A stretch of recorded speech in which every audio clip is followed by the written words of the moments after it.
ಆಕಾಶವಾಣಿ ಪ್ರದೇಶ ಸಮಾಚಾರ ಓದುತ್ತಿರುವವರು ಶಿಲ್ಪಾ ಹೆಚ್ಎಂ. ಮುಖ್ಯಾಂಶಗಳು: ಸಭಾಧ್ಯಕ್ಷರ ಅಸಮಾಧಾನದ ಬೆನ್ನಲ್ಲೇ ಎಚ್ಚೆತ್ತ ಸರ್ಕಾರ, ವಿಧಾನಸಭೆಯಲ್ಲಿಂದು ಇಲಾಖಾವಾರು ಉತ್ತರಗಳಲ್ಲಿ ಸುಧಾರಣೆ. ರಾಜ್ಯದಲ್ಲಿ ಅಕ್ರಮ ಮದ್ಯ ಮಾರಾಟಕ್ಕೆ ಕಡಿವಾಣ ಹಾಕಲು ಸರ್ಕಾರ ಕಠಿಣ ಕ್ರಮ, ಅಬಕಾರಿ ಸಚಿವ ಆರ್ಬಿ ತಿಮ್ಮಾಪುರ್. ಮೂಲಸೌಕರ್ಯ ಕೊರತೆಯಿಂದ ಉದ್ದಿಮೆದಾರರು ನೆರೆ ರಾಜ್ಯಗಳಿಗೆ ವಲಸೆ ಹೋಗಿಲ್ಲ, ಮೇಲ್ಮನೆಯಲ್ಲಿ ಸಚಿವ ಭೈರತಿ ಸುರೇಶ್ ಸ್ಪಷ್ಟನೆ. ರಾಜ್ಯದ ಬಾಕಿ ಇರುವ ನೀರಾವರಿ ಯೋಜನೆಗಳಿಗೆ ಕೇಂದ್ರದ ಅನುಮತಿ ಕುರಿತಂತೆ ಸಂಸದರ ಜೊತೆ ಇಂದು ಸಚಿವರ ನಿಯೋಗ ಚರ್ಚೆ. ನಾಳೆಯಿಂದ ರಾಜ್ಯಾದ್ಯಂತ ಎಸ್ಎಸ್ಎಲ್ಸಿ ಪರೀಕ್ಷೆ, ಪರೀಕ್ಷಾ ಕೇಂದ್ರಗಳ ಸುತ್ತ ಬಿಗಿ ಭದ್ರತೆ.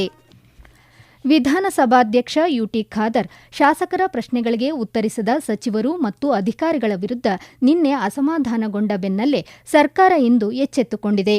ಸದನದಲ್ಲಿಂದು ಸಭಾಧ್ಯಕ್ಷ ಯುಟಿ ಖಾದರ್ ಇಲಾಖಾವಾರು ಉತ್ತರಗಳ ಅಂಕಿಅಂಶಗಳನ್ನು ಪ್ರಸ್ತಾಪಿಸಿ ಈಗ ಸ್ವಲ್ಪ ಸುಧಾರಣೆ ಕಂಡುಬರುತ್ತಿದೆ ಎಂದು ಅಭಿಪ್ರಾಯಪಟ್ಟಿದ್ದಾರೆ. ಕಳೆದ 5 ದಿನಗಳಿಂದ ಕೇವಲ 10% 30% ಮಾತ್ರ ಉತ್ತರ ಬರುತ್ತಿತ್ತು. ಸಾರ್ವಜನಿಕರ ಹಿತದೃಷ್ಟಿಯಿಂದ ಪ್ರತಿಯೊಂದು ಪ್ರಶ್ನೆಗೂ ಸರ್ಕಾರ ಜವಾಬ್ದಾರಿಯಿಂದ ಉತ್ತರಿಸಬೇಕು ಎಂದು ಸಭಾಧ್ಯಕ್ಷ ಯುಟಿ ಖಾದರ್ ಪುನರುಚ್ಚರಿಸಿದ್ದಾರೆ. ಶಾಸಕರ ಪ್ರಶ್ನೆಗಳಿಗೆ ಸಚಿವರು ಮತ್ತು ಅಧಿಕಾರಿಗಳು ಉತ್ತರ ನೀಡದೇ ಇರುವುದರಿಂದ ಅಸಮಾಧಾನಗೊಂಡು ಸಭಾಧ್ಯಕ್ಷ ಖಾದರ್ ನಿನ್ನೆ ಸದನದಿಂದ ಎದ್ದು ಹೋಗಿದ್ದು ವ್ಯಾಪಕ ಚರ್ಚೆಗೆ ಗ್ರಾಸವಾಗಿತ್ತು. ಅದರ ಬೆನ್ನಲ್ಲೇ ಕಂದಾಯ, ಅಲ್ಪಸಂಖ್ಯಾತ ಹಾಗೂ ಪಿಡಬ್ಲ್ಯೂಡಿ ಇಲಾಖೆಗಳ ಒಟ್ಟು 3 ಅಧಿಕಾರಿಗಳನ್ನು ಅಮಾನತುಗೊಳಿಸಲಾಗಿತ್ತು. ರಾಜ್ಯದಲ್ಲಿ ಅಕ್ರಮ ಮದ್ಯ ಮಾರಾಟಕ್ಕೆ ಕಡಿವಾಣ ಹಾಕಲು ಇಲಾಖೆ ಎಲ್ಲಾ ರೀತಿಯ ಪ್ರಯತ್ನ ನಡೆಸಲಿದೆ ಎಂದು ಅಬಕಾರಿ ಸಚಿವ ಆರ್ಬಿ ತಿಮ್ಮಾಪುರ್ ವಿಧಾನಸಭೆಯಲ್ಲಿ ತಿಳಿಸಿದ್ದಾರೆ.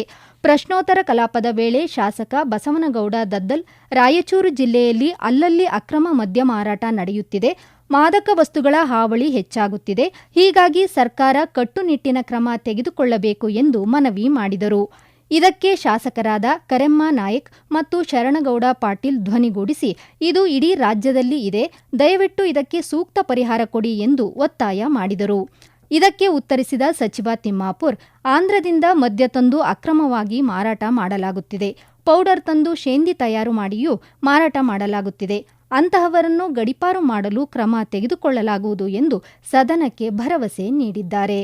ಮೂಲಸೌಕರ್ಯಗಳ ಕೊರತೆಯಿಂದ ಉದ್ದಿಮೆದಾರರು ನೆರೆ ರಾಜ್ಯಗಳಿಗೆ ವಲಸೆ ಹೋಗಿಲ್ಲ ಎಂದು ನಗರಾಭಿವೃದ್ಧಿ ಸಚಿವ ಭೈರತಿ ಸುರೇಶ್ ತಿಳಿಸಿದ್ದಾರೆ.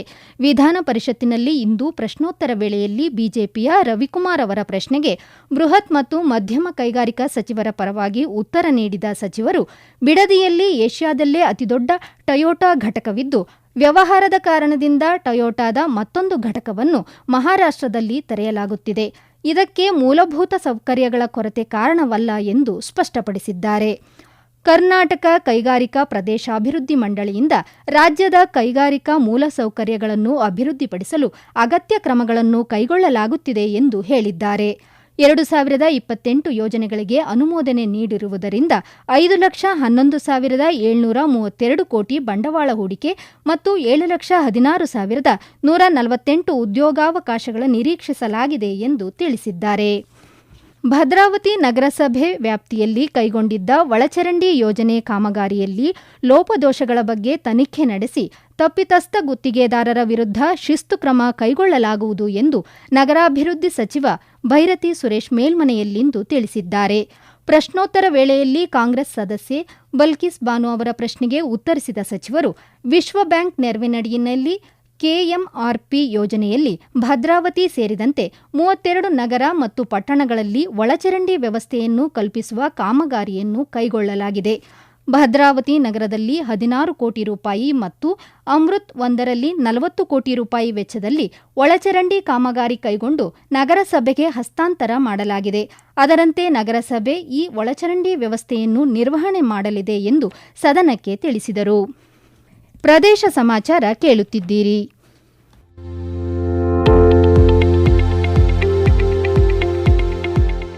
ನಮ್ಮ ಎಲ್ಲ ರಾಷ್ಟ್ರೀಯ ವಾರ್ತೆಗಳು ಹಾಗೂ ಪ್ರದೇಶ ಸಮಾಚಾರ ಈಗ ಆಕಾಶವಾಣಿ ನ್ಯೂಸ್ ಕನ್ನಡ ಯೂಟ್ಯೂಬ್ ಚಾನೆಲ್ನಲ್ಲಿ ಲಭ್ಯ. ನಮ್ಮ ಎಕ್ಸ್ ಖಾತೆ ಮತ್ತು ಇನ್ಸ್ಟಾಗ್ರಾಂ ಖಾತೆ ಆಕಾಶವಾಣಿ ನ್ಯೂಸ್ ಕನ್ನಡ. ಹೆಚ್ಚಿನ ಮಾಹಿತಿಗಾಗಿ ನಮ್ಮ ಫೇಸ್ಬುಕ್ ಖಾತೆ ಆಕಾಶವಾಣಿ ವಾರ್ತೆ ಕನ್ನಡವನ್ನು ಅನುಸರಿಸಿ. ಮಾಹಿತಿಗಳ ಹೂರಣ ವಾರದ ಕಾರ್ಯಕ್ರಮ ಪ್ರಚಲಿತ ವಿದ್ಯಮಾನ ಪ್ರತಿ ಬುಧವಾರ ರಾತ್ರಿ 9:15 ರಾಜ್ಯದ ನೀರಾವರಿ ಯೋಜನೆಗಳಿಗೆ ಕೇಂದ್ರ ಸರ್ಕಾರ ಅನುಮತಿ ಬಾಕಿ ಉಳಿಸಿಕೊಂಡಿದೆ.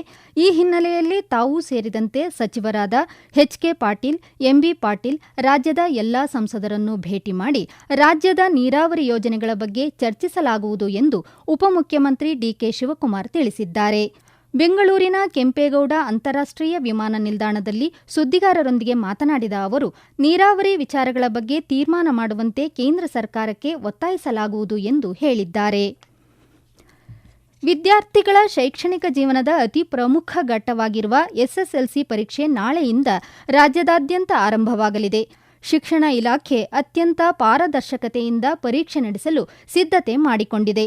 ರಾಜ್ಯದಲ್ಲಿ ಸುಮಾರು 9 ಲಕ್ಷ ವಿದ್ಯಾರ್ಥಿಗಳು ಪರೀಕ್ಷೆ ಬರೆಯಲಿದ್ದಾರೆ.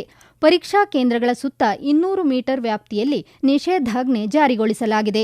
ಸಿಸಿಟಿವಿ ಕಣ್ಗಾವಲಿನಲ್ಲಿ ಭದ್ರತೆಯೊಂದಿಗೆ ಪರೀಕ್ಷೆಗಳು ನಡೆಯಲಿವೆ. ನಾಳೆಯಿಂದ ಏಪ್ರಿಲ್ 2ರವರೆಗೆ ಪರೀಕ್ಷೆಗಳು ನಡೆಯಲಿವೆ. ಕೆಎಸ್ಆರ್ಟಿಸಿ ವಿದ್ಯಾರ್ಥಿಗಳಿಗೆ ವಿಶೇಷ ಪ್ಯಾಕೇಜ್ ಘೋಷಿಸಿದೆ.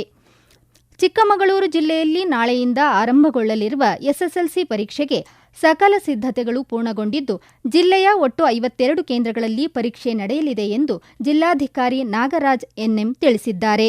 ಗ್ರಾಮೀಣ ಪ್ರದೇಶದಿಂದ ಪರೀಕ್ಷೆಗೆ ಬರುವ ವಿದ್ಯಾರ್ಥಿಗಳು ತಮ್ಮ ಪ್ರವೇಶ ಪತ್ರ ತೋರಿಸಿ ಕೆಎಸ್ಆರ್ಟಿಸಿ ಬಸ್ಗಳಲ್ಲಿ ಉಚಿತವಾಗಿ ಪ್ರಯಾಣಿಸುವ ವ್ಯವಸ್ಥೆ ಮಾಡಲಾಗಿದೆ ಎಂದು ಹೇಳಿದ್ದಾರೆ.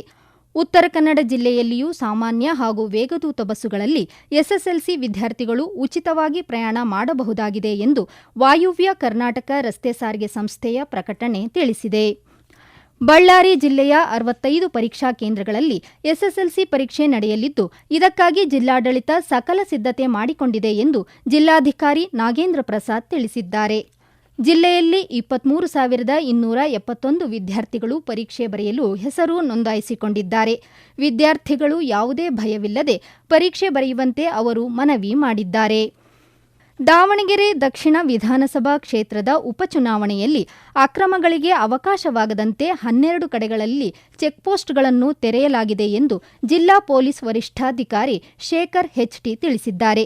ಸುದ್ದಿಗಾರರೊಂದಿಗೆ ಮಾತನಾಡಿದ ಅವರು, ದಕ್ಷಿಣ ವಿಧಾನಸಭಾ ಕ್ಷೇತ್ರ ವ್ಯಾಪ್ತಿಯಲ್ಲಿ ಒಟ್ಟು 8 ಪೊಲೀಸ್ ಠಾಣೆಗಳು ಬರಲಿದ್ದು, ಪ್ರತಿಯೊಂದು ಠಾಣಾ ವ್ಯಾಪ್ತಿಯಲ್ಲೂ ವಿಶೇಷ ನಿಗಾ ವಹಿಸಲಾಗಿದೆ. ಚುನಾವಣಾ ಅಕ್ರಮಗಳನ್ನು ತಡೆಯಲು ಚೆಕ್ಪೋಸ್ಟ್ಗಳ ಜೊತೆಗೆ 10 ಮೊಬೈಲ್ ಸ್ಕ್ವಾಡ್ಗಳನ್ನು ನಿಯೋಜಿಸಲಾಗಿದೆ ಎಂದು ಮಾಹಿತಿ ನೀಡಿದ್ದಾರೆ. ಚೆಕ್ಪೋಸ್ಟ್ಗಳಲ್ಲಿ ವಿವಿಧ ಇಲಾಖೆಗಳ ಸಿಬ್ಬಂದಿಗಳ ಜೊತೆ ಚೆಕ್ಪೋಸ್ಟ್ ಅನ್ನು ನಿರ್ಮಿಸಿಕೊಂಡು ಎಲ್ಲ ಚುನಾವಣೆಗೆ ಅಕ್ರಮಕ್ಕೆ ಯೂಸ್ ಮಾಡ್ತಕ್ಕಂಥ ಗಿಫ್ಟ್ ಐಟಮ್ಸ್ ಇರ್ಬೋದು, ಅಕ್ರಮ ಹಣ ಸಾಗಾಟ ಬಗ್ಗೆ ಇರ್ಬೋದು, ಇದ್ರ ಬಗ್ಗೆ ಎಲ್ಲ ಕೂಡ ಕ್ರಮ ಕೈಗೊಳ್ಳಕ್ಕೆ ನಾವು ಆಲ್ರೆಡಿ ಕಾರ್ಯಪ್ರವೃತ್ತರಾಗಿದ್ದೇವೆ. ಅದರ ಜೊತೆಗೆ ಬಂದೋಬಸ್ತಿಗೋಸ್ಕರನೇ ನಾವು ಚುನಾವಣಾ ದಿನದಂದು ಸುಮಾರು 10 ಮೊಬೈಲ್ ಸ್ಕ್ವಾಡ್ಗಳನ್ನು ಡಿಪ್ಲಾಯ್ ಮಾಡಿದ್ದೇವೆ. ಅದರ ಜೊತೆಗೆ ಸೂಪರ್ವೈಸರಿ ಫ್ಲೈಯಿಂಗ್ ಸ್ಕ್ವಾಡ್ಸ್ ಇರುತ್ತೆ, ಸೂಪರ್ವೈಸರಿ ಸ್ಕ್ವಾಡ್ಸ್ ಇರುತ್ತೆ. ಅವರು ಕೂಡ ಇನ್ಸ್ಪೆಕ್ಟರ್ ನೇತೃತ್ವದಲ್ಲಿರುತ್ತೆ. ಅವರು 3 ತಂಡಗಳನ್ನಾಗಿ ಅವರನ್ನು ಕೂಡ ನಿಯೋಜನೆ ಮಾಡಿದ್ದೇವೆ. ವಿಧಾನಸಭಾಧ್ಯಕ್ಷ ಯುಟಿ ಖಾದರ್ ವಿಧಾನಸಭೆಯಲ್ಲಿ ನಿನ್ನೆ ಕೈಗೊಂಡ ನಿರ್ಣಯಕ್ಕೆ ರಾಷ್ಟ್ರೀಯ ಮಟ್ಟದಲ್ಲಿ ಶ್ಲಾಘನೆ ವ್ಯಕ್ತವಾಗಿದೆ. ಮುಂಬೈನಲ್ಲಿಂದು ಸುದ್ದಿಗಾರರೊಂದಿಗೆ ಮಾತನಾಡಿದ ಸಂಸದ ಸಂಜಯ್ ರಾವತ್, ವಿಧಾನಸಭೆಯ ಸಭಾಧ್ಯಕ್ಷರಾಗಲಿ ಲೋಕಸಭಾಧ್ಯಕ್ಷರಾಗಲಿ ಸಭಾಧ್ಯಕ್ಷರ ಕುರ್ಚಿಯಲ್ಲಿ ಕುಳಿತರೆ ಅವರು ನಿಷ್ಪಕ್ಷಪಾತವಾಗಿರಬೇಕು ಎಂದು ಅಭಿಪ್ರಾಯಪಟ್ಟಿದ್ದಾರೆ. ತಟಸ್ಥತೆಯ ಬಗ್ಗೆ ಕರ್ನಾಟಕ ವಿಧಾನಸಭಾ ಅಧ್ಯಕ್ಷರು ತೆಗೆದುಕೊಂಡ ಆದರ್ಶ ನೀತಿಗಳನ್ನು ಮಹಾರಾಷ್ಟ್ರದ ಸಭಾಧ್ಯಕ್ಷರು ನೋಡಿ ಕಲಿಯಬೇಕು ಎಂದು ತಿಳಿಸಿದ್ದಾರೆ. ಈಗ ಕೊನೆಯಲ್ಲಿ ಮತ್ತೊಮ್ಮೆ ಮುಖ್ಯಾಂಶಗಳು. ಸಭಾಧ್ಯಕ್ಷರ ಅಸಮಾಧಾನದ ಬೆನ್ನಲ್ಲೇ ಎಚ್ಚೆತ್ತ ಸರ್ಕಾರ, ವಿಧಾನಸಭೆಯಲ್ಲಿಂದು ಇಲಾಖಾವಾರು ಉತ್ತರಗಳಲ್ಲಿ ಸುಧಾರಣೆ. ರಾಜ್ಯದಲ್ಲಿ ಅಕ್ರಮ ಮದ್ಯ ಮಾರಾಟಕ್ಕೆ ಕಡಿವಾಣ ಹಾಕಲು ಸರ್ಕಾರ ಕಠಿಣ ಕ್ರಮ, ಅಬಕಾರಿ ಸಚಿವ ಆರ್ಬಿ ತಿಮ್ಮಾಪುರ್. ಮೂಲಸೌಕರ್ಯ ಕೊರತೆಯಿಂದ ಉದ್ದಿಮೆದಾರರು ನೆರೆ ರಾಜ್ಯಗಳಿಗೆ ವಲಸೆ ಹೋಗಿಲ್ಲ, ಮೇಲ್ಮನೆಯಲ್ಲಿ ಸಚಿವ ಭೈರತಿ ಸುರೇಶ್ ಸ್ಪಷ್ಟನೆ. ರಾಜ್ಯದ ಬಾಕಿ ಇರುವ ನೀರಾವರಿ ಯೋಜನೆಗಳಿಗೆ ಕೇಂದ್ರದ ಅನುಮತಿ ಕುರಿತಂತೆ ಸಂಸದರ ಜೊತೆ ಇಂದು ಸಚಿವರ ನಿಯೋಗ ಚರ್ಚೆ. ನಾಳೆಯಿಂದ ರಾಜ್ಯಾದ್ಯಂತ ಎಸ್ಎಸ್ಎಲ್ಸಿ ಪರೀಕ್ಷಾ ಕೇಂದ್ರಗಳ ಸುತ್ತ ಬಿಗಿ ಭದ್ರತೆ. ಇಲ್ಲಿಗೆ ಪ್ರದೇಶ ಸಮಾಚಾರ ಮುಗಿಯಿತು. ನಮ್ಮ ಮುಂದಿನ ವಾರ್ತಾ ಪ್ರಸಾರ ಸಂಜೆ 6:40 ನಿಮಿಷಕ್ಕೆ.